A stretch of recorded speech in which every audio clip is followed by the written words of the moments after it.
Mr. Katurian, this is Detective Ariel, I'm Detective Topolsky. Who left that on you? What? Who left this on you?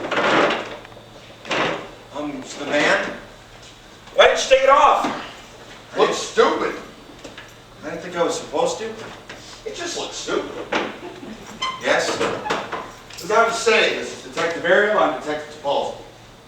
Okay, well, the main thing I want to say is I have complete respect for you and what you do, and I'm glad to help you in any way that I can. I have complete respect. Well, that's good to hear. You know, I'm not like one of these, One of these what? I don't know. one of these people who have no respect for the police. I've never been in trouble with the police in my life. In my life. Never been in trouble until now, you mean? Huh? Repeating myself.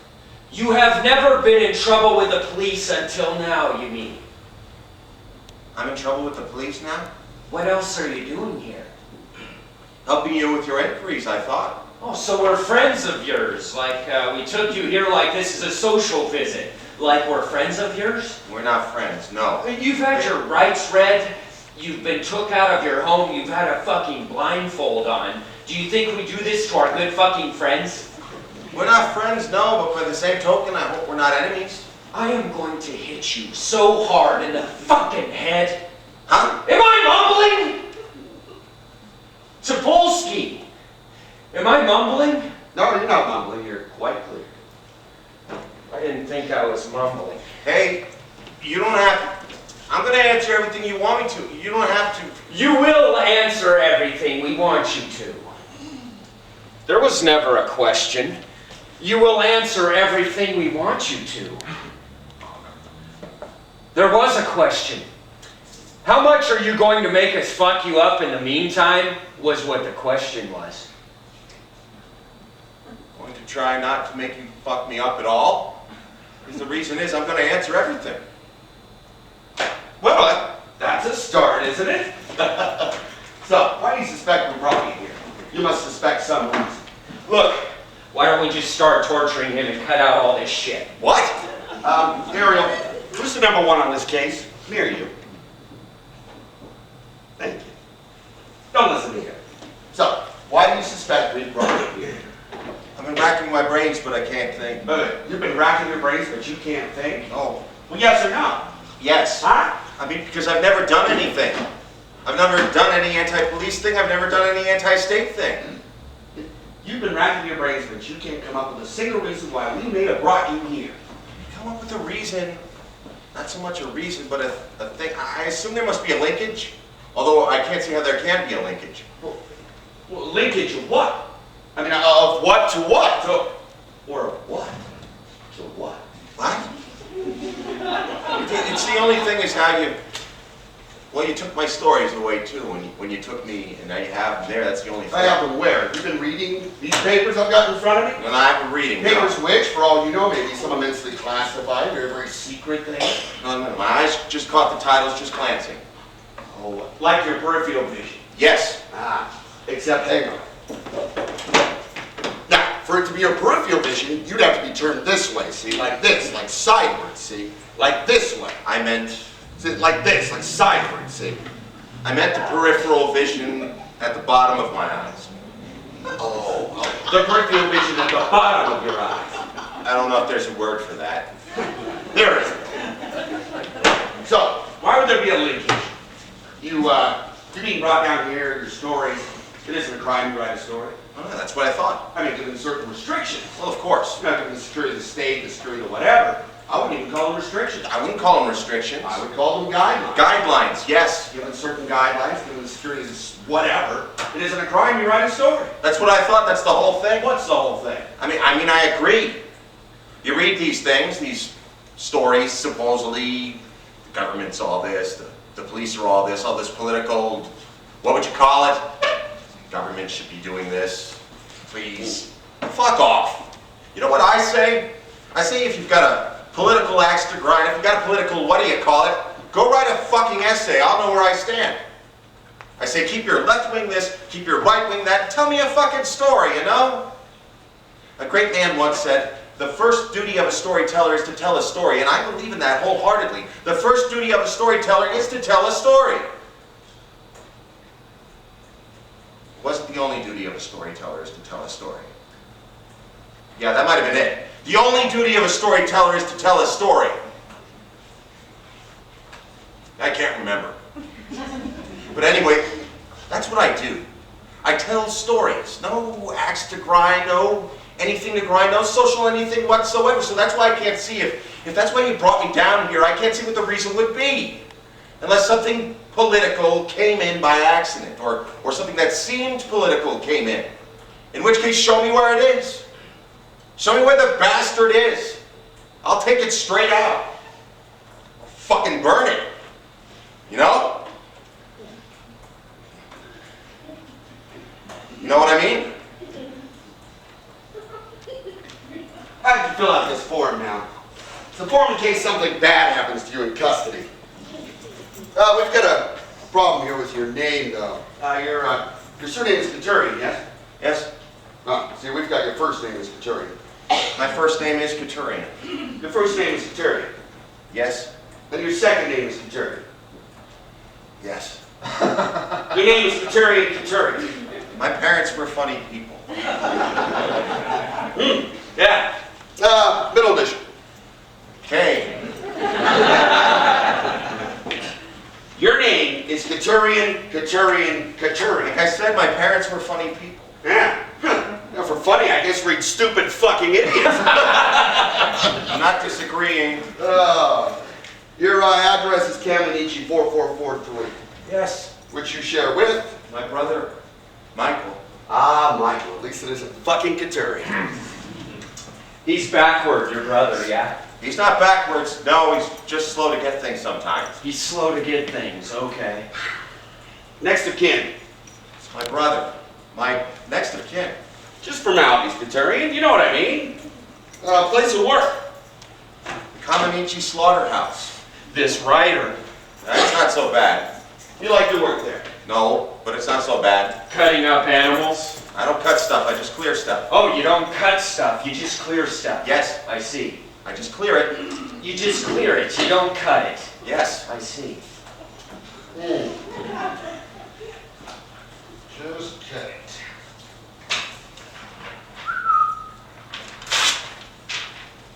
That wasn't a form in case something bad happens to you in custody. I was just fucking around. What was it?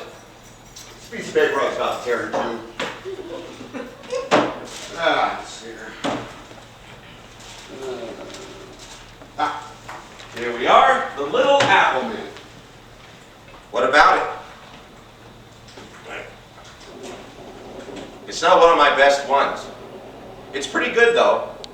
This is a story, it starts off. There's a little girl, her father treats her badly. Yeah, he slaps her around and that. He's a...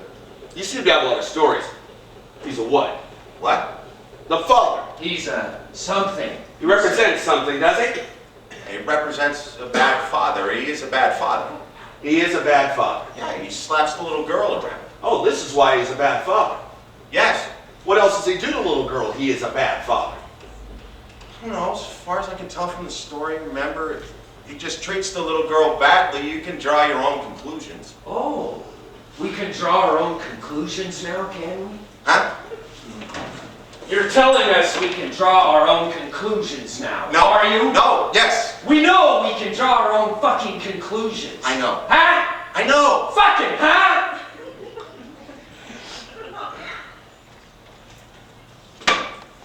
You see, Ariel's getting a bit aggrieved because we can draw our own conclusions. It's sort of our job. And the first conclusion we were drawing is exactly how many stories have you got a little girl is treated badly or a little boy is treated badly? It's a few. A few. A few. I'll say a fucking few. The first fucking 20 we picked up was a little girl is fucked over in this way, or a little boy is fucked over in this way. Yeah, but that isn't saying anything. I'm not trying to say anything. You're not what? What? Not what? What are you trying to say? That I'm trying to say that the children represent something?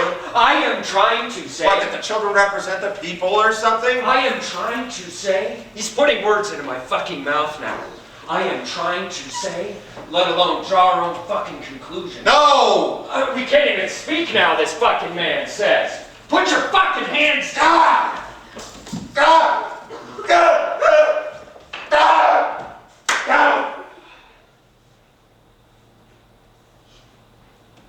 Anytime you're ready, Aaron.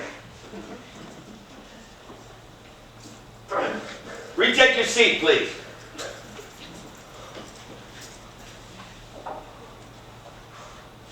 Oh, I almost forgot. I'm the good cop. He's the bad cop. So, back to literature.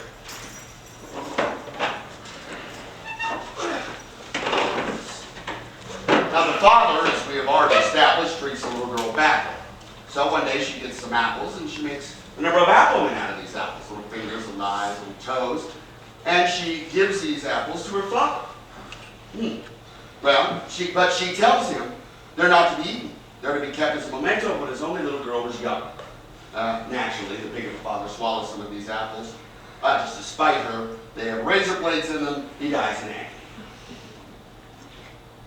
It's the end of the story. It's supposed to be the end of the story. Father gets his comeuppance. But then it goes on. But then it goes on. The girl wakes up that night with a number of applemen walking up her chest. They hold her mouth open. They say to her, "You've killed our little brothers." "You killed our little brothers." They begin to climb down her throat. She chokes to death on her own blood. The end. Sort of a twist. I'm supposed to think that it's like a dream sequence, but it isn't. But I said it wasn't one of my best ones. You hang out around the Jew quarter, Coturnian? The Jew quarter? No. I pass through there sometimes. Pick up my brother at his school in the Lamanik district. It's not the Jew quarter. You go through the Jew quarter. You pick up your brother. He's older than you. He still goes to school. It's a special school, learning difficulties. Hey, is this a Jew thing? I don't know any Jews. You don't know any Jews? I don't have anything against any Jews, but I don't know any Jews. But you don't have anything against any Jews? No, should I have? Should I have? Good answer. Should I have? Kind of lily-livered and subservient on one hand, and yet vaguely sarcastic and provocative on the other. Should I have? I wasn't trying to be provocative. Were you trying to be subservient? No. Well, then you were trying to be provocative, and now Ariel's going to hit you again. Hey, well, I don't know what's going on here. I don't know what you want me to say. I don't have anything against anybody, any Jews or you or anybody. I'm just a writer, that's all I do. That's my life. I stay in, I write stories, that's it.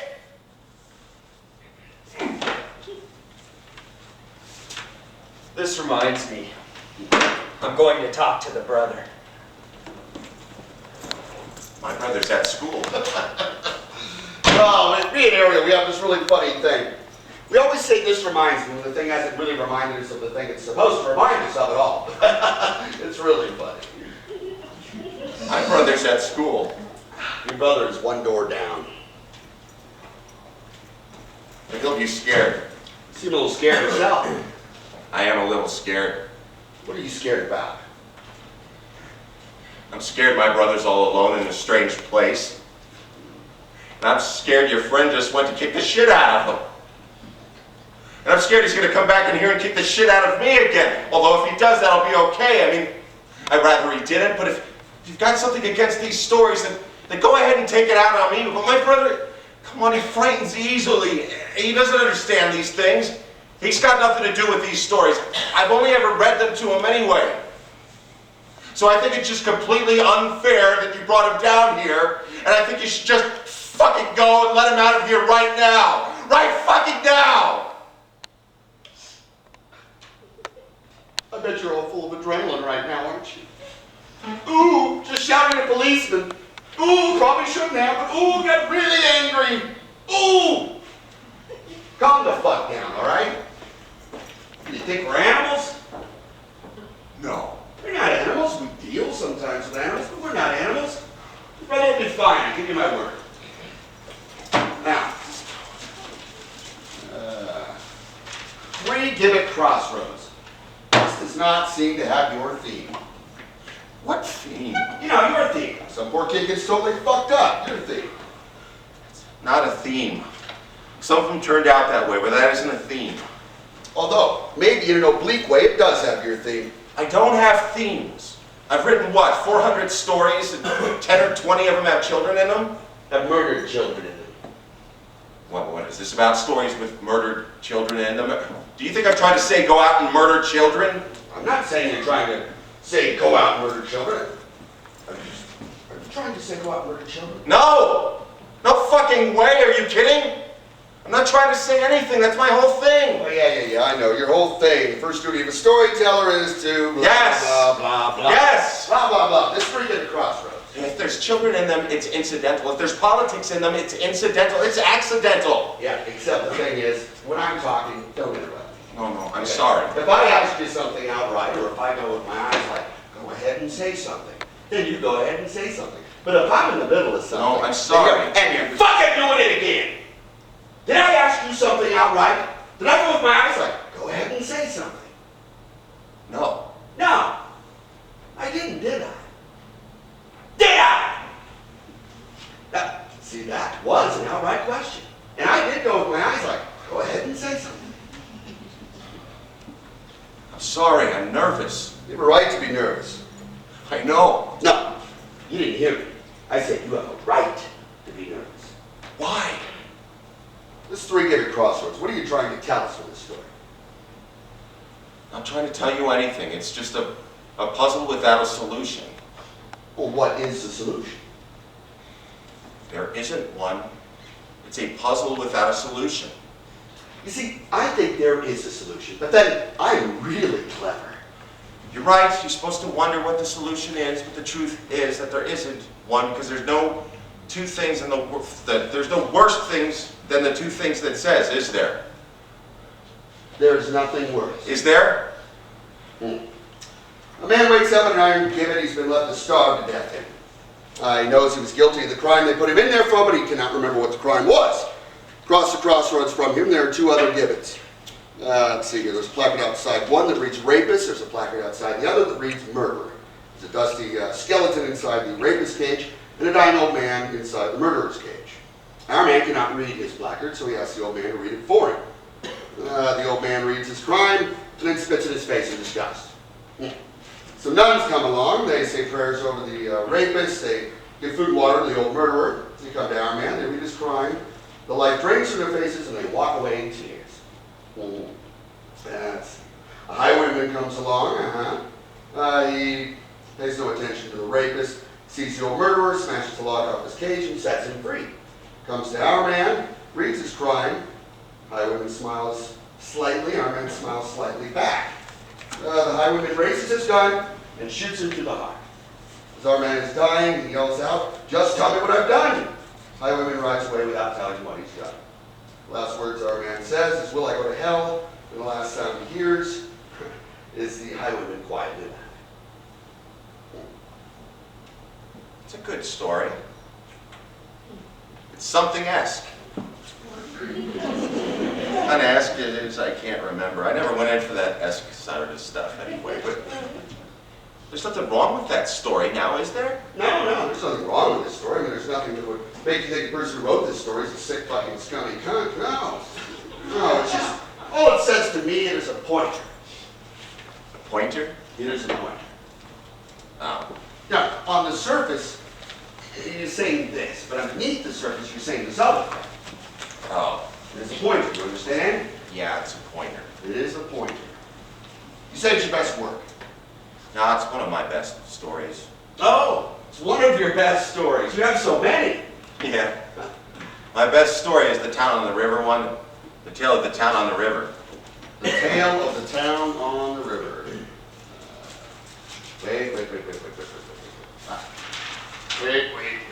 Wait. This tells me something. This is your best story. What is it, a pointer? It's the only one that was published. We know it's the only one published. So far. The Libertad was published. Yes? The Libertad. I don't read it. You don't read. No, I just send the stories around and hope that someone might take them, but I don't read through all the You don't read the Libertad. No, It isn't illegal you read the Libertad. I know. Nor is it to have a story published in it, I know. It has your themes. The Libertad gives you themes. You know, write a story about a pony. Or write a story about some poor kid who gets totally fucked up. Did they do that? No, they just gave me a maximum word count thing. So it was a theme of your own It's the choosing. theme of my own choosing, yeah. Read it to me. What, the whole of it? The whole of it. Standing.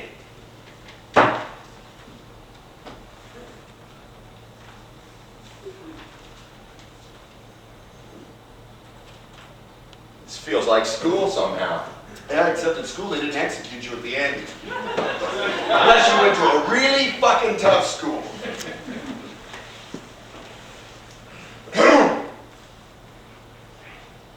Once upon a time in a tiny cobble-streeted town on the banks of a fast-flowing river, there lived a little boy who did not get along with the other children of the town. They picked on and bullied him because he was poor and his parents were drunkards, and his clothes were rags and he walked around barefoot. The little boy, however, was of a happy and dreamy disposition, and he did not mind the taunts and the beatings and the unending solitude. He knew that he was kind-hearted and full of love, and that someday, someone, somewhere would see this love inside him and repay him in kind. Then, one night, as he sat nursing his newest bruises at the foot of the wooden bridge that crossed the river and led out of town, he heard the approach of a horse and cart along the dark cobbled street, and as it neared, he saw that its driver was dressed in the darkest of robes, the black hood of which bathed his craggy face in shadow and sent a shiver of fear throughout the little boy's body.